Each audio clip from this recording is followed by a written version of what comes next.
Hi, Tom Brumeyer here from hypothyroidismrevolution.com, and today we're going to talk about hypothyroidism treatment, how to properly treat hypothyroidism and what works well for our clients. But we're also going to talk about what doesn't work well. We're going to talk about some even potentially harmful hypothyroidism treatments that I would say the vast majority of people are using today.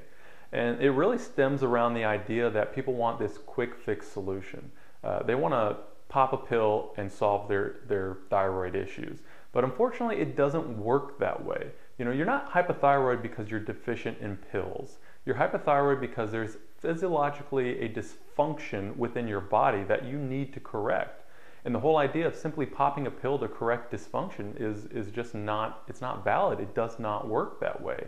You have to get to the underlying cause of the problem in order to fix it.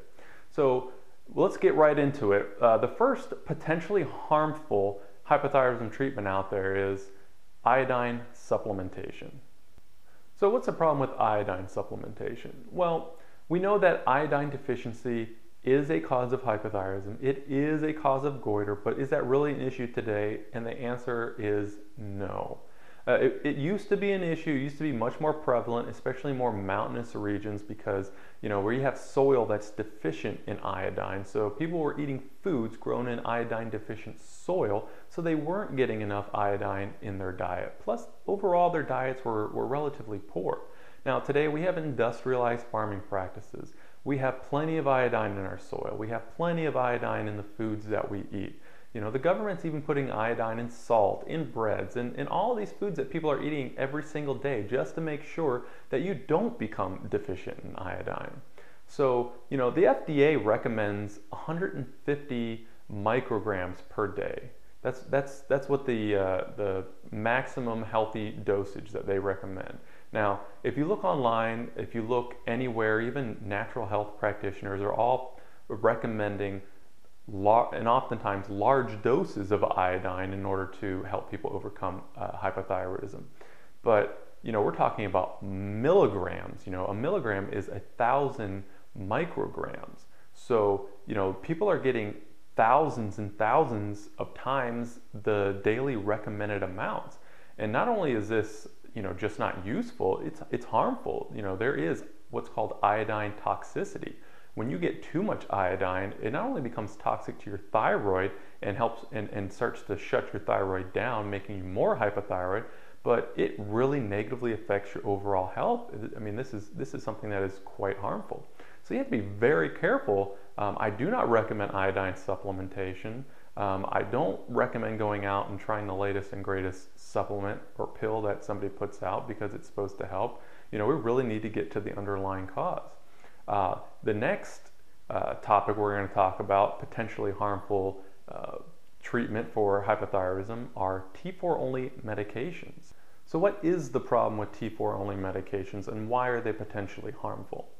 Well, to answer that question, let's look at a little bit at the physiology of the thyroid and how it works. Now, your thyroid gland produces mostly inactive T4 thyroid hormone, but it also produces a little bit of active T3 thyroid hormone, and your liver needs that T3 to function properly, to store the sugar, to store the nutrients that it needs in order to convert the T4, the inactive T4 thyroid hormone, into the active T3 thyroid hormone that your cells need and your cells use.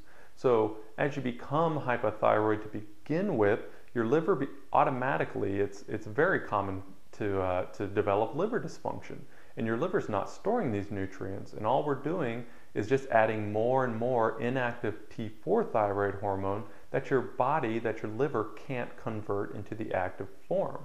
So we get this buildup effect, which then tells your thyroid to downregulate and can basically worsen your thyroid function, causing you to become more hypothyroid. So this whole process is very detrimental, or can be detrimental to your health.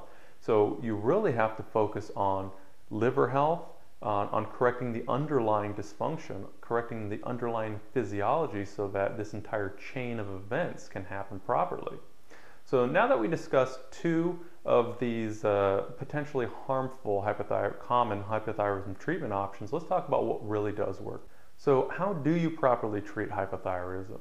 Well, it's really about restoring equilibrium or restoring balance to the entire system. This is why pills simply don't work. You can't just take a pill or take a hormone and expect that hormone to just magically go solve all the problems. No, we have to correct it on multiple levels. We have to correct the entire physiology, the entire dysfunction. So for starters, number one, we need to correct the issue that's going on with your liver. If your liver is dysfunctional, which is very common with hypothyroidism, then we just talked about how it can't convert the inactive T4 thyroid hormone into the active T3 thyroid hormone that your cells need. So we need to make sure your liver is well nourished. We need to make sure it has all of the nutrients that it needs in order to make this conversion, in order to support and get this thyroid hormone, this T3, active T3 thyroid hormone to your cells. Number two, we need to talk about other foods. You know, there's lots of other potentially very thyroid inhibiting foods out there. We need to cut those out of your diet. You've got to be aware of what you're eating and how it affects your physiology, how it makes you feel. There's so many foods out there that not only just suppress your thyroid gland, but you know, they're blocking thyroid hormone in your bloodstream. They're blocking it at the cellular level, so that even if you know, we do get past your liver and thyroid hormone is getting to your cells, it might be, you know, a lot of these foods are blocking it at the cells, so you're still not getting it. It's still making you hypothyroid. So a lot of focus has to be put on these foods. And lastly, we need to really focus on restoring equilibrium or restoring balance to the entire hormonal system. We need to promote the very protective hormones that your thyroid needs to properly function. You know, your thyroid is not just dependent upon thyroid hormone. You know, we have other things. We talked about excessive estrogen and the role that it plays in suppressing your thyroid gland. Well, progesterone actually is one of the most protective hormones that your body makes, but it actually helps to promote these proteolytic enzymes and to promote your thyroid gland to secrete the thyroid hormone. But if you have excessive estrogen, most women are also progesterone deficient. So this is just one example of many, but we need to restore all of these protective hormones that help your thyroid function instead of focusing just on thyroid hormone alone. Well, those are three tips. That's pretty much what we do. You know, we're focusing on foods, we're focusing on the liver, we're focusing on restoring proper hormonal function, and hopefully that gives you a little bit of an idea of why popping a pill, whether it's an iodine supplement or a T4 only medication, why that just doesn't work.